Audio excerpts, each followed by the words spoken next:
Right, so it's a newly formed university to build a following on social media to promote the MBA in tech and innovation with the goal of receiving more registrations. That we know, which is great. And we know that we want to target Vietnam, but one of the questions immediately that come to mind for me is there a particular area of Vietnam more likely to enter into this postgraduate degree?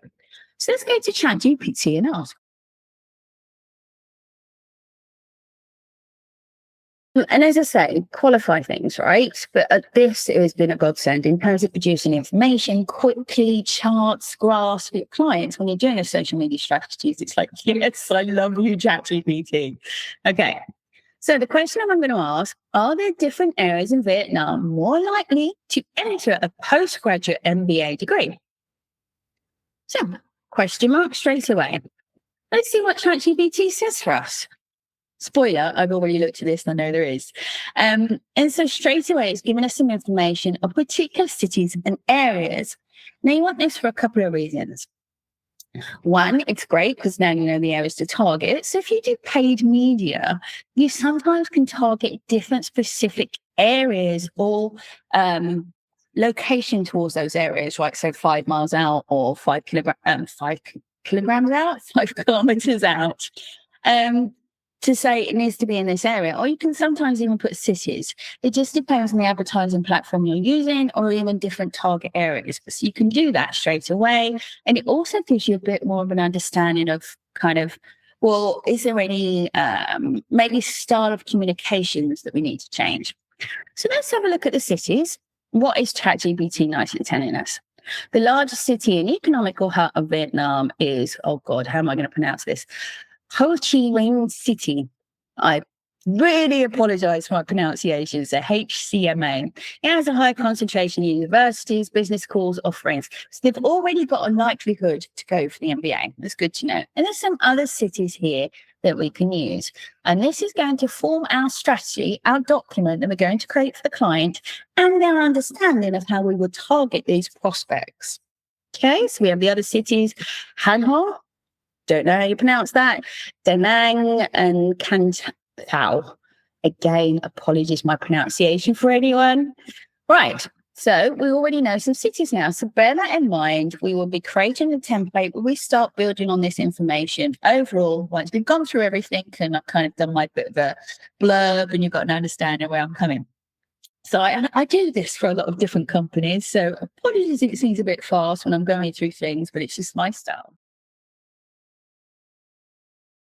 The other question that we want to ask is, of these postgraduates that go into an MBA within Vietnam, what age groups are they? You know, are they the people that have gone to work for a little while? Are they people that are being sponsored within a business? Are they the people that are coming straight out of the postgraduate stuff?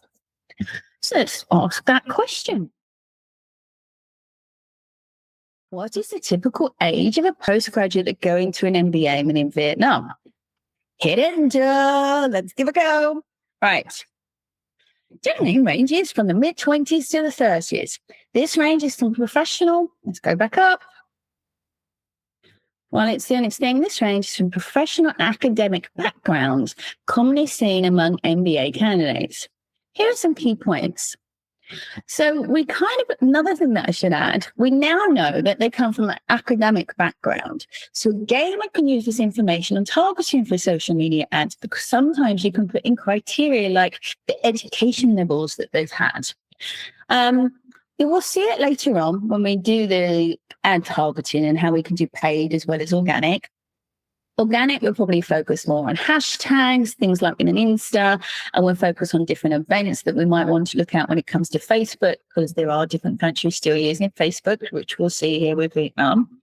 And hashtags as well, like TikTok and places like that, or even YouTube for shorts. But when it comes to paid media, you can use different targeting criteria, and education level can be one of them, as well as the location that they're in and gender and age groups. One thing I will be cautious of when it sometimes comes to education level is we all do have a little bit, if you've noticed, a fear for giving information across on the socials itself. I know I do, right? So I don't share everything.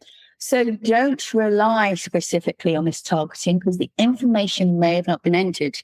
Use it to enrich and an option for your targeting, and then see your results and then you amend. But I kind of jump ahead a little bit more because further on in this course, we'll go through how we do some specific targeting. Okay, right. Ariane Walker, let's get back on track. Right, so what did ChatGPT say with the age groups? So, academic background, so early to mid 20s, so 24, 27, like in this age group. Some candidates pursue an MBA immediately, so this straight after school, right? Then the late 20s to the early 30s, it looks like many of these groups have several years of work experience. And now, immediately, I'm starting to think I've got an age group from 24 to 32. The reason why I might not narrow it down straight away is because this company or organization has no awareness. So I will probably keep my range open to the 24s to the 32s, and then start to try and see what the engagement is, both organically and my following, like on my Instagrams, my Facebook, and from my paid ads to see what traction I'm getting. Then you can find things over time and see if you want to just narrow down on an area, what gives you the best return on investment on your spend and on your time and energy that you spend on social media, or the content, shall I say it itself. Good thing to note, and again, I digress again, but when you create social media, especially when it's a new brand, they kind of think I'll put a post out, it's done. I deeply, deeply encourage, especially new organizations, to definitely monitor and try and build a community up over time. You don't get it instantly, but you need to see and track what's happening. You don't need to just go, hey, I'm a brand, love me. You will come and follow. You need to interact with people, see what they're saying, be part of a conversation or topical interests. And that is important. And people forget that time and energy needs to be put in. I do it as a strategy to try and give them an in and an area for their communications and where they should look at. But I also, when I'm building my own brand or want to create a community, it's going to sound utopian, but you do it out of love a little bit. You need to do that equal kind of share space, right? You need to like other people's content. You need to not necessarily be a head-for-head competition, but be part of a conversation. So with this, to use an example, with this university, there's an MBA in tech and innovation and AI and stuff like that. You'd want to be part of the conversation of AI. You want to start being a thought leader of that. That gets into other things, like blog posts you might create, content in there, videos you might create of things, avatars you might do. By the way, I think we might create a mini avatar on this one on our contents, just to help engage with an audience and give some perspective, the thought piece and the information that you have behind that. But it was a long way of me saying is you do need to probably get some time to monitor social media and don't just blast out content and expect people to respond. You actually need to be active and looking at things, and don't expect it to happen overnight, right? Because trust takes a little bit of time. Like with anything, you don't immediately just trust one person because they sent you a message. So realize these are human beings and brands need to do the same. Right. I digress again. So back onto this. Early to mid 20s.